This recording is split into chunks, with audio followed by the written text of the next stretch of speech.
चलिए तो आज हम लोग पढ़ेंगे इम्यून सिस्टम के बारे में। और देखो, इम्यून सिस्टम ना बहुत ही प्यारा टॉपिक है। मेरे कहने का ये मतलब है कि इम्यून सिस्टम बहुत ही इजी टॉपिक है, बस कोई अच्छे से इसको पढ़ा नहीं पाता। और मैं पढ़ाने जा रहा हूँ तो ये कंफर्म तुमको ये दावा करके बता रहा हूँ कि इम्यून सिस्टम में आज के बाद कोई डाउट नहीं रहेगा। देखो, ये पार्ट 1 और पार्ट 2 में बनाऊंगा, मतलब कि आधा आज बताऊंगा आधा कल बताऊंगा। क्यों बताऊंगा? क्योंकि तुमको फील करवाऊंगा, तभी टाइम लग सकता है। तो आधे घंटे में मैं आज इन्नेट इम्यूनिटी का कंप्लीट करूंगा और कल आधे घंटे में एक्वायर्ड इम्यूनिटी। तो सबसे पहले इम्यून सिस्टम स्टार्ट करने से पहले हम ये जान लेते हैं कि आखिर इम्यूनिटी क्या होती है। इम्यून सिस्टम के बारे में पढ़ने जा रहे हैं तो सबसे पहले हमको ये पता रहना चाहिए भैया ये इम्यूनिटी क्या होती है। तो सबसे पहले हमारी हेडिंग, पहली हेडिंग क्या है ना, इम्यूनिटी। ये हमारी पहली हेडिंग है। तो देखो, इम्यूनिटी में आप लोग क्या पढ़ेंगे ना, कि जैसे कि तुम लोग देखे होगे कि ब्लड, हम अपना ब्लड, मान लो मैं अपना ब्लड अपने दूसरे हाथ में डाल रहा हूं, ठीक है, दूसरे हाथ में डाल रहा हूं तो देखना मुझको कुछ नहीं होगा। लेकिन अगर मेरा ब्लड ग्रुप बी पॉजिटिव है और किसी दूसरे बंदे का मैं ब्लड ग्रुप ले रहा हूं जो जिसका बी पॉजिटिव ना हो, और उससे अगर ब्लड ग्रुप में लिया, मतलब अर्थात कि उससे अगर मैंने ब्लड लिया तो मेरी डेथ भी हो सकती है। इसका मतलब क्या है कि हमारे बॉडी में कुछ ऐसा चीज है जो कि नॉन सेल्फ और सेल्फ वाले में अंतर कर रहा है और उसको मारने की कोशिश कर रहा है। तभी तो भाई मैं मरूंगा।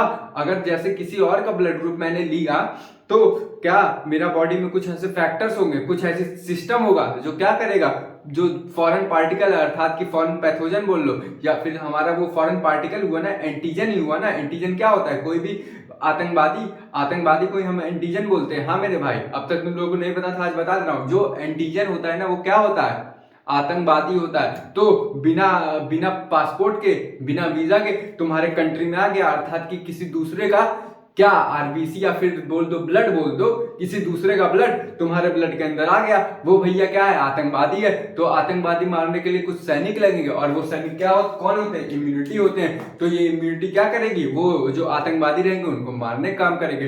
तो इम्यूनिटी की एक प्यारी सी डिफिनेशन लिख लो, जो कि डिफिनेशन मैं तुमको बताने जा रहा हूं कि इम्यूनिटी एक तरीके की एबिलिटी होती है। किसकी एबिलिटी होती है? अपने बॉडी की। तो पहला लाइन है, it is the ability of our body. ये देखो, इतनी बात तो समझ में आ गई कि ये एक तरीके की एबिलिटी है अपने बॉडी की, इन विच इट कैन आइडेंटिफाई। किसको आइडेंटिफाई करता है भाई? सेल्फ को आइडेंटिफाई। किसको आइडेंटिफाई करेगा? सेल्फ को और नॉन सेल्फ को। तो ये आइडेंटिफाई करता है सेल्फ और नॉन सेल्फ को। यहाँ पे सेल्फ और नॉन सेल्फ लिख दो, इसको आइडेंटिफाई करता है। और ये इसका एग्जांपल अगर लिखना चाहो तो बोल दो, जब ब्लड ट्रांसफ्यूजन करते हैं, बिना जब तक ब्लड मैच नहीं करेगा तब तक हम ट्रांसफ्यूजन नहीं करेंगे। अगर बिना मैच किए ब्लड ट्रांसफ्यूजन कर लिए और उसका ब्लड ग्रुप हमारे ब्लड ग्रुप से अलग हुआ तो वो हमारे लिए क्या हो जाएगा? एंटीजन हो जाएगा। लेकिन अगर ओ वाले ग्रुप हुआ तो भाई एंटीजन नहीं रहेगा। इतना तो पता है ना, क्योंकि ओ वाले यूनिवर्सल डोनर रहते हैं। ये वैसे ब्लड वाले का टॉपिक है, अभी बता दिया। तो अब हम ये जानते हैं कि आखिर हमारी इम्यूनिटी कितनी प्रकार की होती है। तो ये मैं डिफिनेशन इरेज कर दे रहा हूँ। ये डिफिनेशन तुम लोग लिख लिए, लिख लो। ये मैं डिफिनेशन इरेज कर दे रहा हूँ। तो अब हम जानते हैं ना कि आखिर हमारी इम्यूनिटी आखिर में होती क्या है, क्योंकि इम्यूनिटी हम पढ़ने जा रहे हैं। तो इम्यूनिटी के दो प्रकार अपने एनसीईआरटी में दिए हैं। तो हम जानते हैं ये क्या, कौन से ऐसे दो प्रकार है भैया इम्यूनिटी के। तो इम्यूनिटी के भैया दो प्रकार होते हैं। कौन कौन से होते हैं जरा ये भी देख लेना, बताने जा रहा हूँ, थोड़ा सब्र कर लो। ये होता है तुम्हारा पहला प्रकार होता है इन्नेट इम्यूनिटी। अब ये इन्नेट इम्यूनिटी क्या होता है तुम लोग ये भी पूछोगे, इन्नेट इम्यूनिटी। और दूसरा क्या होता है? Acquired immunity. अब तुम ये भी पूछोगे भैया एक्वायर्ड इम्यूनिटी क्या होता है? सब्र कर लो, सब बताऊंगा, बिना बताए जाऊंगा नहीं। तो सबसे पहले हम एक्वायर्ड और इन्नेट इम्यूनिटी में डिफरेंस जानने की कोशिश करते हैं। भैया डिफरेंस जब तक नहीं जानेंगे, क्योंकि ये भी इम्यूनिटी का पार्ट, ये भी इम्यूनिटी का पार्ट, तो भैया अंतर क्या है जरा हमको ये बता दो। तो देखो मेरे भाई, अंतर अब सीधे बताने जा रहा हूं, तुमको टॉपिक पे आ रहा हूं बिना टाइम वेस्ट किए। इन्नेट इम्यूनिटी में क्या होता है ना, ये ऐसी प्रकार की इम्यूनिटी रहती है जो हमें पहले से ही रहती है। मतलब कि जैसे ही हम लॉन्च हुए माँ के पेट से जैसे ही निकले तुरंत ही हमारे अंदर आ जाती है। तो ऐसी प्रकार की इम्यूनिटी रहेगी जो हमारे पास तुरंत आ जाए, मतलब कि सिंस बर्थ आ जाए। लेकिन एक्वायर्ड इम्यूनिटी का मतलब क्या होता है? एक्वायर्ड मतलब क्या होता है? अर्जित करना, कि मतलब ऐसी इम्यूनिटी जो हम अपने लाइफ टाइम में अर्जित करें, मतलब कि हम आफ्टर बर्थ करने के बाद वो इम्यूनिटी अर्जित करें। लेकिन इसमें इन्नेट में क्या होता है? हम जैसे ही पैदा हुए तुरंत हमारे अंदर क्या आ जाएगी? इम्यूनिटी आ जाएगी। कौन सी इम्यूनिटी? इन्नेट की एक्वायर्ड? इन्नेट, अरे मेरे भाई कॉमन सेंस लगाओ।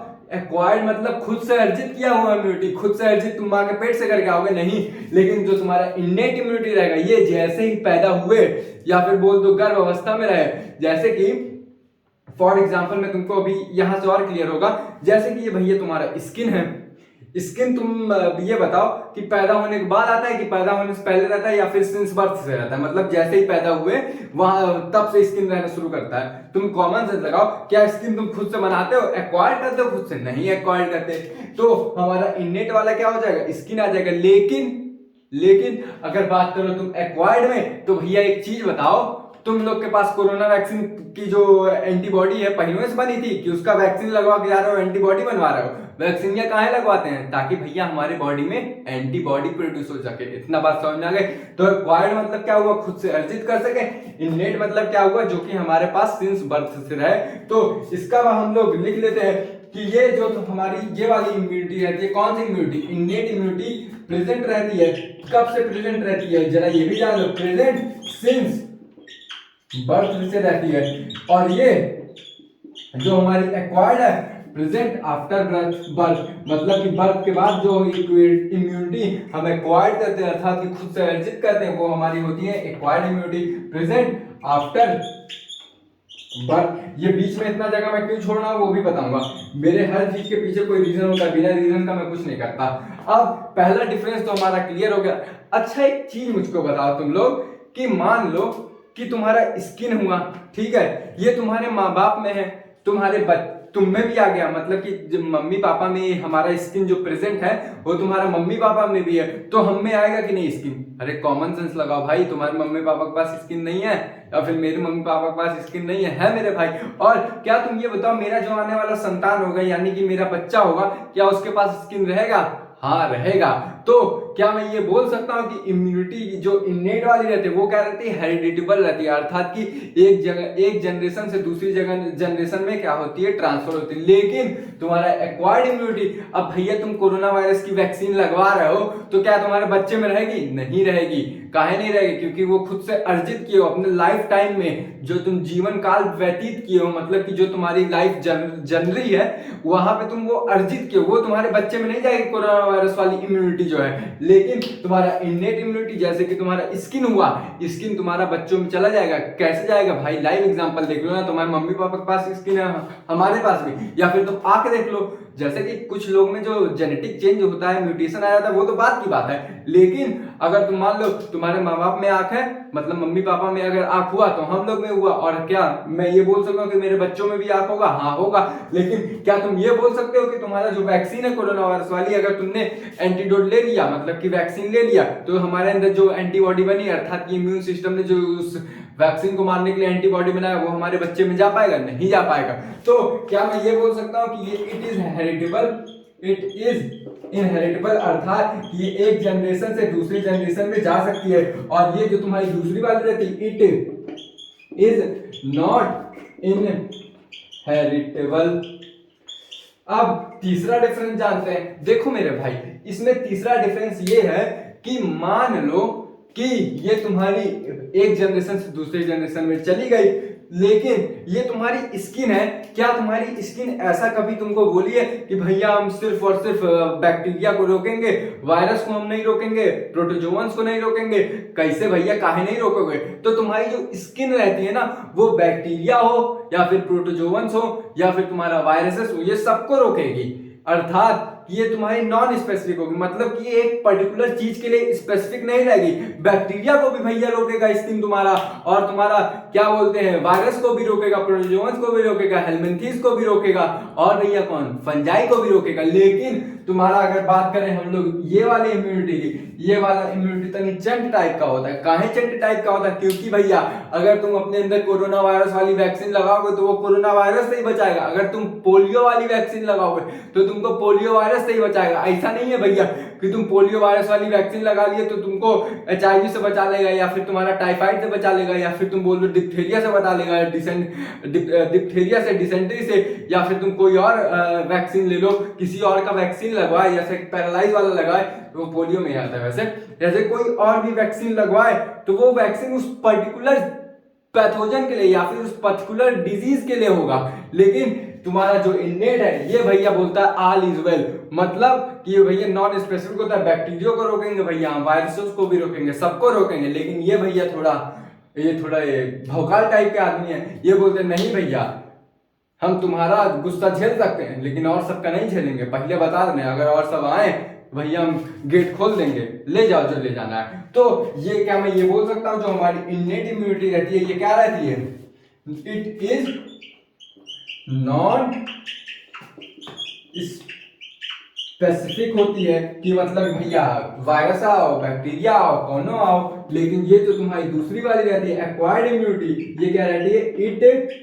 इट इज स्पेसिफिक, अर्थात कि यहाँ पे तुम अगर एग्जांपल लिखने जाओ, एग्जांपल की पोलियो वाली वैक्सीन लगाओगे, पोलियो वाली वैक्सीन अगर लगवाए तुम भाई तो पोलियो बैक्टीरिया से बचाएगा, क्योंकि पोलियो तुम्हारा बैक्टीरिया से ही होता है। तो पोलियो कॉज करने वाला जो बैक्टीरिया सिर्फ वो उसी से बचाएगा, ये नहीं कि सैल्मोनेला टाइफी से बचाने लगे। समझ में आ रहा है ना मैं क्या कोशिश कर रहा हूं? ये पर्टिकुलर एक स्पेसिफिक बैक्टीरिया से बचाएगा, ये नहीं है कि ये भैया सब लोगों से बचाए। लेकिन ये भैया ये भाई साहब बहुत महान, ये सबसे बचाते हैं। इतनी बात समझ में आ गई? तो ये हुआ हमारा बेसिक डिफरेंस जो कि हमारे एनसीईआरटी में दिया था, और मैंने तुमको अपनी भाषा में समझाई कि इन्नेट इम्यूनिटी क्या होती है और हमारी दूसरी एक्वायर्ड इम्यूनिटी क्या होती है। अब ये जो एक्वायर्ड इम्यूनिटी के जो टाइप है, मतलब कि मेडिकेटेड बाई, मतलब कि ये कैसे हमारे शरीर को बचाता है, मेडिकेट कैसे करता है, वो हम कल पढ़ेंगे। और आज हम सिर्फ और सिर्फ इन्नेट इम्यूनिटी पे क्या करेंगे? चर्चा करेंगे। तो देखो भैया इन्नेट इम्यूनिटी हमें बचाता कैसे, अर्थात कि मेडिकेट कैसे करता है, जरा हम वो जान लेते हैं। तो मैं इन्नेट इम्यूनिटी बताने से पहले इसके बारे में, मेडिकेटेड बाई ये किससे बचाता है, हमको कैसे कैसे बचाता है, वो जानने से पहले मैं इसको इरेज कर दे रहा हूं। इसका स्क्रीनशॉट लेना है, ले लो, ले लिए। चल भाई इसको इरेज कर देते हैं हम लोग जरा। अब मैं अपना सिर्फ और सिर्फ आज की चर्चा हमारी होगी इन्नेट इम्यूनिटी पे। क्यों चर्चा होगी? क्योंकि ये भाई काफी अच्छा टॉपिक है और फील करके बताऊंगा, एकदम मां कसम प्यार हो जाएगा इस टॉपिक से। कैसे प्यार होगा वो करवाने वाली जिम्मेदारी मेरी है। तो हम यहाँ पे जानेंगे कि इसका मेडिकेटेड वाला तरीका क्या होता है, मतलब कि कैसे कैसे ये क्या होता है, हमको बचाता है मेडिकेटेड बाई। तो मेडिकेटेड बाई जानने से पहले एक कहानी तुमको बताना। मान लो कि ये तुम्हारी बॉडी है, बॉडी को मैं अच्छे से बना दे रहा हूं, एक मिनट रुकना। इन्नेट इम्यूनिटी, और ये तुम्हारा हुआ किसमें आएगा? इम्यूनिटी वाले टॉपिक में आएगा। और ये मान लो तुम्हारी एक बॉडी में बना दे रहा हूं, ठीक है? ठीक है, हाँ ये तुम्हारी एक बॉडी हो गई। अब देखो भैया फिगर में मत जाना, रुक जाओ। ये मान लो तुम्हारी एक बॉडी हो गई, ठीक है? अब ये मान लो एक है तुम्हारा बैक्टीरिया या फिर वायरस, ले लो, हम यहाँ पे बैक्टीरिया को लेके समझेंगे। तो तुम्हारे भाई साहब एक बैक्टीरिया है। अब ये बैक्टीरिया भैया तुम्हारे शरीर में क्या करेंगे? घुसने की कोशिश करेंगे। घुसने की कोशिश करेंगे कि नहीं? तो भैया जैसे ही ये तुम्हारा क्या हो गया? बैक्टीरिया हुआ। ये बैक्टीरिया जैसे ही तुम्हारे महल के अंदर, अर्थात कि तुम्हारी बॉडी के अंदर, महल बोल लो या बॉडी बोल लो, क्या चीज है, तो तुम्हारे बॉडी के अंदर जैसे ही ये बैक्टीरिया घुसने की कोशिश करेंगे तो सबसे पहला बैरियर कौन आएगा? क्या मैंने बताया था? स्किन आएगा। तो भैया स्किन रोकेगा। तो मान लो ये बैक्टीरिया भैया स्किन पे ऐसे दौड़ रही है कि हम कहीं से जगह पा जाए, घुप जाए घर से, मतलब घर से अंदर चले जाए। लेकिन भाई साहब स्किन तो जाने ही नहीं देगा। तो ये ढूंढेंगे कौन छेद, कि कौन से छेद से चले जाए। तो छेदवा कहाँ कहाँ रहेगा? कनवा में रहेगा, मुंहा में रहेगा, नकिया में रहेगा, या फिर हमारे ये पोर्शन पे, या मतलब कि जेनिटेलियल रीजन में कोई छेद होगा, इतनी बात तो तुम लोग जान ही रहे होगे। एनस के थ्रू या फिर जो तुम्हारा यूरिन आता है वहां के थ्रू छेद होता है, तो ये पहले ऊपर जाएगी, ये मान लो ऊपर गई तो यहाँ पे माउथ आएगा। तो देख भाई माउथ में तुम्हारा क्या होता है, सैलिवरी ग्लैंड होता है, और सैलिवरी ग्लैंड तुम्हारा क्या करता है, ये तुम्हारा मैं ग्लैंड बना दे रहा हूँ, ये सैलिवरी ग्लैंड के बाद लाइसोजाइम एंजाइम रहता है। लाइसोजाइम एंजाइम क्या करता है, लिसिस करवाता है, लिसिस करवाएगा। तो जैसे ही तुम्हारा बैक्टीरिया मुंह के अंदर आएगा यहाँ वाले छिदवा से, तो तुम्हारा लाइसोजाइम एंजाइम क्या करेगा, उस बैक्टीरिया को इतना मारेगा ना कि बैक्टीरिया वहां से भाग जाएगा। फिर देखो अब मान लो मुंह से तो ये जा नहीं पाया, तब दूसरा क्या रास्ता रहेगा, ये बोलेगा भैया चलो ठीक है मुंह से नहीं जा पा रहे हम चले जाते हैं। अच्छा ठीक है तो रुक जाओ, अगर मान लो यहाँ पे लाइसोजाइम एंजाइम इसका कुछ नहीं बिगाड़ पाया, तो यहाँ पे भैया अब तो क्या रहता है जरा बताना, यहाँ पे अब तो इंटेस्टाइन रहता है, ये तुम्हारा पेट हुआ, ये तुम्हारा इंटेस्टाइन में क्या पाया जाता है, एचसीएल पाया जाता है। तो जैसे भैया ये अगर लाइसोजाइम एंजाइम कुछ नहीं कर पाया तो ये क्या करेगा, यहाँ से मुंह से अंदर आएगा, और मुंह से अंदर आने के बाद एचसीएल में गिर जाएगा, और अल्टीमेटली तुम्हारा क्या होगा, तब भी वो मर जाएगा। स्टोमक में एचसीएल रहता है, इतनी बात तो जानते ही होगे। तो अब मान लो ये मुंह वाला तो पूरा पैक हो गया, मान लो मुंह से ही चला गया, कॉज कर दिया। अब मान लो मुंह से नहीं जा पाया, समझ लो अगर मुंह से नहीं जा पाया तो ये फिर कहां से जाएगा, और चला गया तब भी यहाँ पे मर जाएगा। अब मान लो यहाँ से नहीं जाएगा, फिर ये नाक से जाएगा। तो देख भाई नाक से जाएगा तो नाक से क्या निकलता है, नोजी निकलता है, मतलब कि म्यूकस टाइप का चीज निकलता है। तो ये म्यूकस क्या होता है, जो म्यूकस तुम्हारा होता है ना भैया, ये क्या करेगा, जैसे ही तुम्हारा बैक्टीरिया घुसा तो म्यूकस को पकड़ लेगा, मतलब कि जो तुम्हारा चिपचिपा पदार्थ रहता है वो पकड़ लेगा। अब म्यूकस के बारे में जानने से पहले एक चीज और तुमको बता दूं, हमारी म्यूकस कहाँ कहाँ जनरेट होती है। तो म्यूकस देखो मेरे भाई वहां जनरेट होती है ना जहां पे क्लोजिंग रहती है। कैसी क्लोजिंग, एपिथेलियल सेल वाली। मतलब जरा तुमको समझा रहा हूं,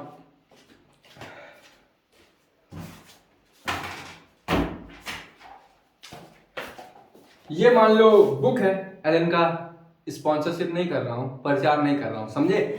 मान लो ये बुक है, तो तुम इतना तो जानते हो कि एपिथेलियल की लेयर हमारे बॉडी पे रहती है। ये जो लेयरवा है ये कौन सी है, एपिथेलियल वाली है। तो ये भैया एपिथेलियल की लेयर है, ठीक है। ये भी लेयर हुआ, ये भी लेयर हुआ, ये भी लेयर हुआ, ठीक है। अब मान लो कि इसको अगर हम क्लोज कर दें, यानी कि पाइप के रूप में, एक ट्यूब के रूप में, तो तुम्हारी एपिथेलियल वाली लेयर कहाँ रहेगी, जरा तुम लोग कॉमन सेंस लगाओ। ये तो तुम्हारी एपिथेलियल हुई, और अंदरमा वाली भी तो एपिथेलियल हुई। तो हमारा एपिथेलियल सेल या फिर एपिथेलियल की लेयर जो कि क्लोज ट्यूब में रहती है या फिर क्लोज पाइप के रूप में रहती है ना, वहां पे भी क्या होता है, म्यूकस सेक्रेट करता है। लेकिन अगर तुम्हारा यही एपिथेलियल सेल क्लोज नहीं रहेगा, क्लोज लूप के फॉर्म में या फिर क्लोज ट्यूब के फॉर्म में नहीं रहेगा, अगर ये सीधा रहेगा ना, तो भैया हमारे जो सैलिवरी ग्लैंड है, सेबेसियस ग्लैंड है, वो सब रहेंगे। लेकिन अगर ही तुम्हारा कोई एपिथेलियल की लेयर फोल्ड हो गई, अर्थात कि क्लोज्ड हो गई, लूप के फॉर्म में हो गई, तो भैया यहाँ पे क्या होगा, म्यूकस सेक्रेट करेगा। जैसे कि तुम्हारा भैया नाक हुआ, नाक से म्यूकस सेक्रेट होता है, या फिर तुम्हारा जो एक्सटर्नल जेनिटेलिया हुआ, वहां पे जो तुम्हारा यूरोजेनिटल ट्रैक हुआ। यूरोजेनिटल ट्रैक क्या होता है, जहां से स्पर्म और तुम्हारा यूरिन निकलता है, वहां पे भी भैया एपिथेलियल सेल के एपिथेलियल की लेयर रहती है, और वहां पे भी म्यूकस सेक्रेट होता है। इतनी बात समझ में आ गई। तो यहां से अगर जाएगा तो भैया म्यूकस ट्रैप कर लेगा, और वही कॉन्सेप्ट तुम क्या करो, यहाँ पे भी लगा दो तुम्हारा इस पोर्शन पे जैसे ही तुम्हारा जाने की कोशिश करेगा, और यहाँ पे यूरोजेनिटल ट्रैक में तुम्हारा क्या रहेगा, म्यूकस रहेगा। अब भैया म्यूकस को पकड़ लेगा। तो यहाँ पे ये किसके किसके द्वारा मेडिकेट की जाती है वो हम जानते हैं। इतना जान लिए, इतना जान लिए, फिर आगे बता रहा हूँ ना, फील करवा रहा हूँ, सबर करो। तो इतना हम पहले लिख लेते हैं, लिख लेंगे तो नहीं ठीक रहेगा। तो पहला हम किसके द्वारा मेडिकेट कर सकते हैं, फिजियोलॉजिकल फैक्टर। क्यों भैया, ये स्किन में फिजिकल में आएगा ना, फिजियोलॉजिकल फैक्टर में आएगा ना, आएगा कि नहीं तुम लोग खुद सोचो। फिजिकल फैक्टर में आएगा। तो पहला बैरियर हम किसके द्वारा मेडिकेट कर पाते हैं, फिजियोलॉजिकल फैक्टर। फिजियोलॉजिकल बैरियर बोल लो, फिजियोलॉजिकल बैरियर, स्पेलिंग गलत होगी तो माफ कर देना। Physiological barrier. अब ये भैया फिजियोलॉजिकल बैरियर में क्या कहता है, पहला तो तुम्हारा क्या आया, स्किन आया। स्किन कैसे आया भैया, स्किन में तो रोकेगा। अब मान लो स्किन से हट गया तो भैया तुम्हारे नाक से घुसने की कोशिश करेगा, और जब नाक से घुसने की कोशिश करेगा तो तुम्हारे क्या रहेंगे, दूसरे फिजियोलॉजिकल फैक्टर में म्यूकस आ जाएंगे। म्यूकस बोल दो या फिर म्यूकोसा बोल लो, म्यूकस आ जाएंगे। तो म्यूकस कहाँ कहाँ तुम्हारे प्रेजेंट रहते हैं, ये क्या करते हैं, ट्रैप कर लेंगे। किसको ट्रैप कर लेंगे, बैक्टीरिया या फिर वायरस हुआ। तो म्यूकस कहाँ कहाँ प्रेजेंट रहते हैं, ये तुम्हारे गैस्ट्रो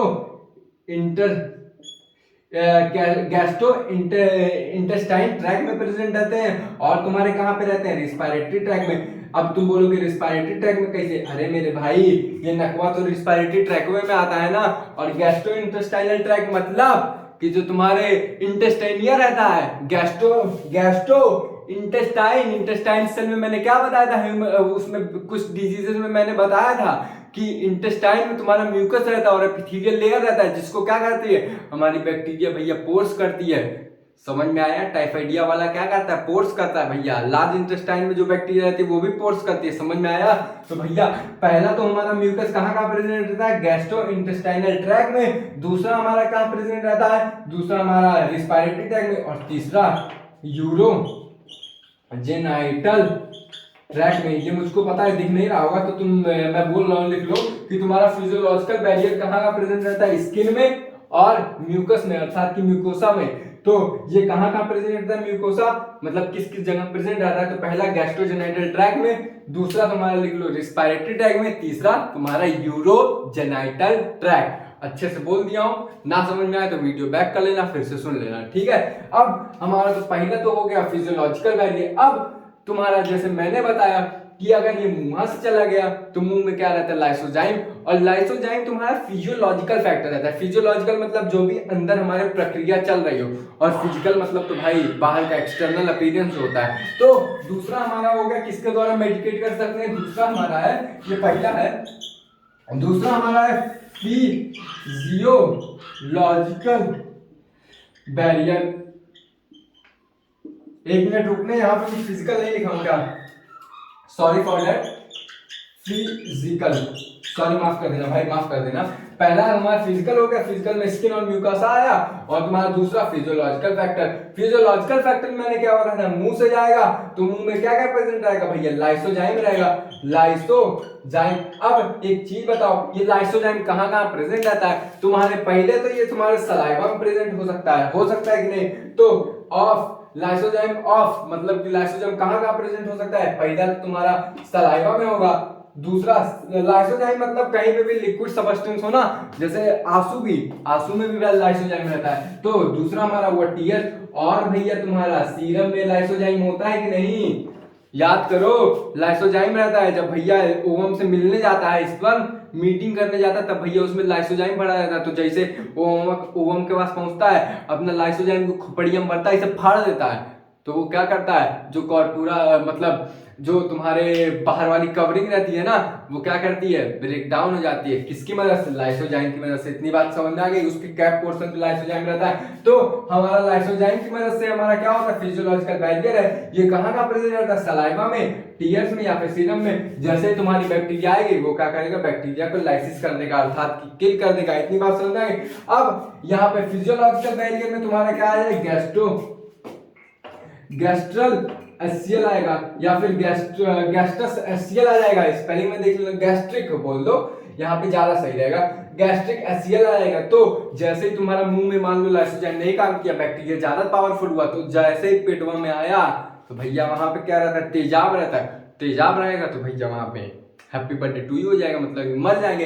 अब तुम्हारा मान लो स्किन पे भी कोई फिजियोलॉजिकल फैक्टर होता है कि नहीं, हाँ होता है। मैंने क्या बताया था कि अगर तुम्हारी एपिथेलियल सेल मतलब एपिथेलियल की लेयर मुड़ी हुई तो वहां पे म्यूकस आ जाएगा, और म्यूकस क्या होता है, फिजिकल बैरियर में आ जाएगा। लेकिन अगर भाई स्किन खुली हुई, मतलब कि जैसे हमारा बॉडी है, यहाँ पे क्या होता है, फिजियोलॉजिकल फैक्टर में क्या आएगा, स्वेट आएगा, यानी कि पसीने से भी हमारा क्या होता है, प्रोटेक्ट कर सकता है, इम्यूनिटी का काम करता है। और तुम्हारा सेबम क्या होता है, ये सेबेशियस ग्लैंड से निकलता है, ये भी तुम्हारा रोकने का काम करता है। और तुम्हारे क्या क्या हो सकते हैं, वेजाइनल डिस्चार्ज, मतलब कि जितने भी लिक्विड वाले चीज है, वेजाइनल से जो डिस्चार्ज होता है वो भी तुम्हारा बैक्टीरिया को आने से रोकता है। इतनी बात समझ आ गई। तो और क्या होता है, ये वेजाइनल डिस्चार्ज होते हैं। इतनी बात समझ में आ गई। इसका खट्ट से इसको छाप लो,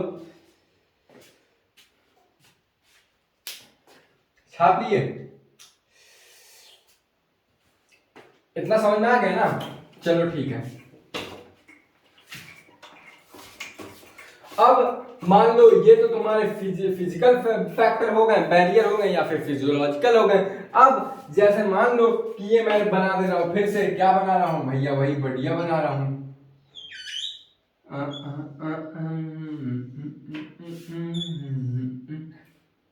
यार देखो मेरा डायग्राम नहीं अच्छा है भाई।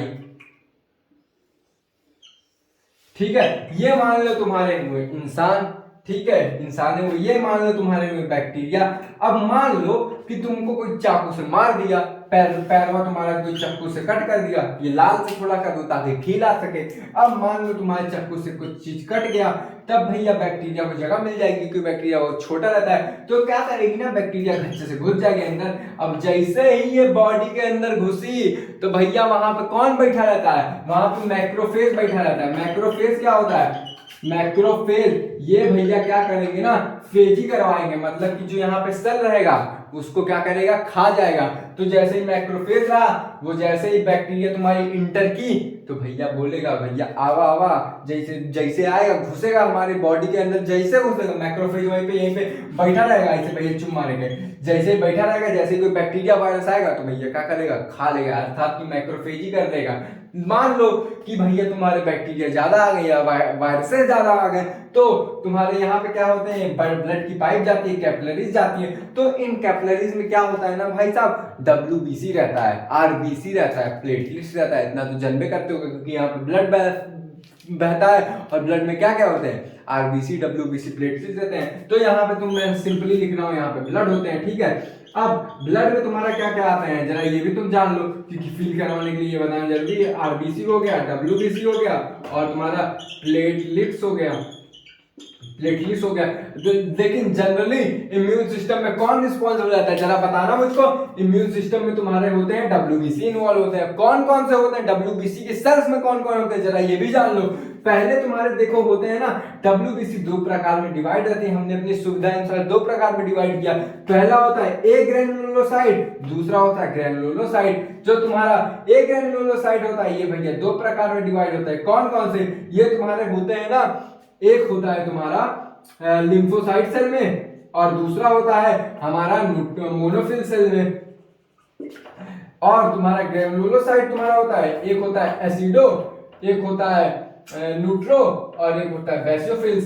तो तुम्हारे क्या होते हैं, जो मोनोफिल्स होते हैं, मोनोसाइट्स होते हैं, ये लिम्फोसाइट हो गया एक मोनोसाइट। तो तुम्हारे जो मोनोसाइट वाले रहते हैं ना, वो तुम्हारे RBC के यहाँ पे प्रेजेंट रहते हैं। तो और जो न्यूट्रोफिल्स रहते हैं ये भी तुम्हारे क्या प्रेजेंट रहते हैं, ब्लड वेसल्स में यानी कि कैपिलरीज में। तो भैया ये जो तुम्हारा न्यूट्रोफिल्स है ये भैया क्या होते हैं, छोटे होते हैं। और ये तुम्हारे जो मोनोसाइट्स होते हैं ये तुम्हारे थोड़े बड़े होते हैं। तो जनरली क्या होता है कि जब ये मैक्रोफेज सेल इसको बैक्टीरिया को नहीं मार पाई, क्यों नहीं मार पाई, क्योंकि बैक्टीरिया की जो जनसंख्या है, तादाद है वो ज्यादा है। तो भैया क्या करेंगे ना, ये जो न्यूट्रोफिल्स जाएंगे। क्यों न्यूट्रोफिल जाएंगे, क्योंकि भाई तुम देखे नहीं हो, राजा पहले जाता है जंग में कि अपने सिपाहियों को भेजता है, सिपाहियों को भेजता है क्योंकि इनकी वैल्यू कम रहती है, क्योंकि वो स्मॉलेस्ट रहते हैं। तो राजा बोलेगा ये भैया, ये मोनोसाइट बोलेगा अरे न्यूट्रोफिल्स तुम जाओ यार, हमको क्या भेज रहे हो। तो भैया न्यूट्रोफिल्स जो तुम्हारे RBC में मतलब ब्लड में बह रहे हैं, वो क्या करेंगे, यहाँ से निकलेंगे, क्योंकि यहाँ पे छोटे छोटे एकदम पोल लाइक स्ट्रक्चर होते हैं, जिन पोलवा से वो निकल आते हैं। तो जैसे पोलवा में निकलेंगे तो भैया यहाँ पे क्या रहेगा, बैक्टीरिया रहेंगे, बैक्टीरिया को किल कर देंगे। अगर मान लो कि तब भी बैक्टीरिया ना मरे, तब भी वायरस ना मरे, तो भैया फिर क्या करेंगे, मोनोसाइट्स आएंगे। और मोनोसाइट आए और बैक्टीरिया को देखें तो भैया हैप्पी बर्थडे टू यू, मतलब कि मार देंगे। इतनी बात समझ में आ गई। तो अब मैं इसका बताने जा रहा हूँ ये किसमें आता है। तो यहाँ पे तुम एक चीज समझ रहे हो, क्या समझ रहे हो जरा ये भी समझ लो। मैक्रोफेज क्या होता है, सेल होता है, समझे भैया। और जो तुम्हारा ये मोनोफिल्स होते हैं और न्यूट्रोफिल्स होते हैं, मोनोसाइट बोल लो, मोनोसाइट होते हैं और न्यूट्रोफिल्स होते हैं, ये भैया सेल है। हाँ सेल है, ऑर्गन नहीं है, ये सेल है। तो यहाँ पे सेलुलर बैरियर आता है, मतलब कि सेल मिल के ना बैरियर का काम कर रहे हैं, मतलब कि इम्यूनिटी बना रहे हैं। तो यहाँ पे क्या होते हैं, मैक्रोफेज सेल होते हैं और तुम्हारे मोनोसाइट होते हैं और तुम्हारे न्यूट्रोफिल्स होते हैं। तो यहाँ पे मैं लिख दे रहा हूँ सेलुलर बैरियर में कौन कौन आते हैं, जरा ये भी तो तुम लोग जान लो, ताकि जान लोगे तो मजा आएगा। नहीं जान लोगे क्या घंटा मजा आएगा, नहीं मजा आएगा, मजा कहीं नहीं आएगा। पढ़ो भाई। तो तुम्हारा तीसरा कौन सा आ गया? तीसरा तुम्हारे सेलुलर आ गया। क्यों सेलुलर बैरियर है? क्योंकि भाई यहाँ पे तुम्हारे कौन इन्वॉल्व है? सेल इन्वॉल्व है। कौन कौन से? पहले तुम्हारे हो गए मैक्रोफेज से क्या करेंगे? फेज ही करेंगे। किसका? मेरा या तुम्हारा? नहीं भैया, बैक्टीरिया वायरस का। अगर बैक्टीरिया की जनसंख्या ज्यादा हुई तो कौन आ जाएगा भैया? यहाँ पे आ जाएंगे न्यूट्रोफिल्स आ जाएंगे। न्यूट्रोफिल्स आ जाएंगे। जब न्यूट्रोफिल्स तुम्हारे क्या रहते हैं? स्मॉलेस्ट रहते हैं। लेकिन अगर न्यूट्रोफिल्स भी नहीं हरा पाई तो तुम्हारे भैया बड़े भाई साहब आते हैं, मोनोसाइट्स आते हैं। मोनोसाइट्स क्या करेंगे? ये भैया थोड़े लार्ज रहते हैं, बड़े रहते हैं। बड़े लोग ज्यादा भयंकर होते हैं। तो बड़े लोग जैसे आएंगे तो तुम्हारे अल्टीमेटली उनको हाथ धो के जाना पड़ेगा। किसको? बैक्टीरिया को। इतनी बात समझ में आ गई। अब जरा मान लो कि अब तो हम बैक्टीरिया को देख रहे हैं, लेकिन बैक्टीरिया से भी छोटा कोई पैथोजन आ गया या फिर एंटीजन आ गया। बैक्टीरिया से छोटा क्या हो सकता है? बोलो, बैक्टीरिया से छोटा क्या हो सकता है? वायरस हो सकते हैं, समझे? बैल बुद्धि हो एकदम। तो बैक्टीरिया छोटा भैया तुम्हारा होंगे, वायरस होंगे।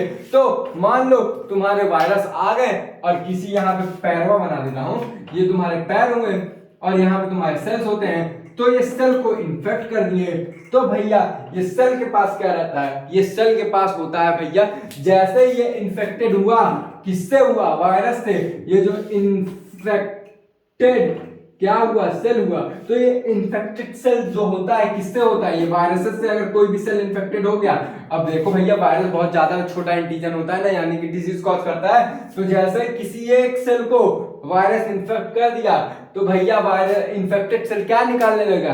क्या निकालने लगेगा भैया? ग्लाइकोप्रोटीन। ग्लाइकोप्रोटीन। अब ये भैया ग्लाइकोप्रोटीन का बहुत इंपॉर्टेंट रोल है। क्या इंपॉर्टेंट रोल है? ये ग्लाइकोप्रोटीन भाई साहब ना अपने अंदर से इंटरफेरॉन निकालने लगती है। अब ये इंटरफेरॉन देखो नाम से क्लियर है, किसी चीज को इंटरफेयर करती है। मतलब कि जैसे तुम्हारा कोई सेल इन्फेक्ट हुआ, किससे इन्फेक्ट हुआ? वायरस से। कोरोना वायरस समझ लो। तो भैया ग्लाइकोप्रोटीन वो सेल निकालने लगी और वो ग्लाइकोप्रोटीन क्या करेगा? इंटरफेरॉन बनाएगा।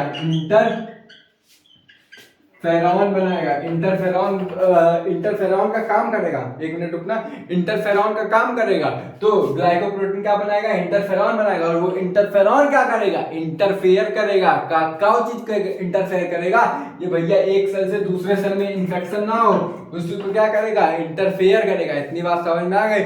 या फिर कॉपी नहीं बनने देगा। जनरली ये इंटरफेयर करता है कि एक सेल से दूसरे सेल को, दूसरे सेल को तीसरे सेल से इन्फेक्ट ना करे। तो भैया यहाँ पे तुम एक चीज देख रहे हो कि ये जो तुम्हारे ये जैसे कोई वायरल वाला इन्फेक्शन हुआ सर, तो उसके अंदर से क्या निकलेगा? ग्लाइकोप्रोटीन। और वो ग्लाइकोप्रोटीन क्या करेगा? इंटरफेरॉन रिलीज करेगा। इंटरफेरॉन क्या करेगा? तुम्हारा सेल को रोकेगा किसी दूसरे सेल को इन्फेक्ट ना करने से। अब ये भैया कौन से बैरियर में आते हैं जरा ये भी जान लो। ये भाई साहब आते हैं ना साइटोकाइन में बैरियर में। तो साइटोकाइन बैरियर में आते हैं। तो तुम्हारा हमारा चौथा पॉइंट हो गया जो कि इन्नेट इम्यूनिटी का बैरियर है, यानी कि मेडिकेटेड वाला तरीका है। वो कौन सा है? साइटोकाइनेज। अब ये साइटोकाइनेज बैरियर क्या करते हैं? साइटोकाइनेज बैरियर में तुम्हारे वही आएंगे कि मान लो कोई इन्फेक्टेड सेल हुआ और किससे इन्फेक्टेड हुआ भैया? वायरस से। क्योंकि बैक्टीरिया से हुआ तब तो मान लो तब भी आ जाएगा, लेकिन कोई वायरस हुआ, छोटा हुआ तो ज्यादा प्रोबेबिलिटी रहती है कि सेल जल्दी इन्फेक्ट हो। अब भैया वह बैक्टीरिया रहेगा तो बैक्टीरिया को पहले में से सब लोग मारते आ रहे हैं, लपड़ियाते आ रहे हैं, तो बैक्टीरिया थक जाता है, उतना नहीं इन्फेक्ट कर पाता। लेकिन तुम्हारे वायरस रहेंगे फन से अंदर वहां घुस जाते हैं। तो तुम्हारा कोई इन्फेक्टेड सेल हुआ तो उसको क्या करेगा? वो इन्फेक्टेड सेल इन्फेक्ट होने के बाद क्या निकलेगा? ग्लाइकोप्रोटीन। और ये ग्लाइकोप्रोटीन क्या करती है? इंटरफेरॉन नाम का इंटरफेरॉन या फिर इंटरफेरेसियस बोल दो, इंटरफेरॉन निकालेगी। और ये इंटरफेरॉन क्या करेगा? इंटरफेरॉन इंटरफेयर करेगा ताकि वो जो वायरल सेल है वो क्या करे? एक सेल से दूसरे सेल को ना इन्फेक्ट करे। इतनी बात क्लियर हो गई? तो आज हम बस इतना ही पढ़ेंगे और कल हम क्या पढ़ेंगे?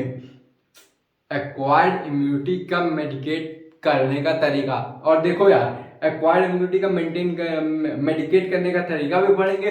और एक्वायर्ड इम्यूनिटी तुम्हारी दो पार्ट में डिवाइड रहती है, एक एक्टिव एक पैसिव। और एक्टिव पैसिव भी तुम्हारा डिवाइड रहता है।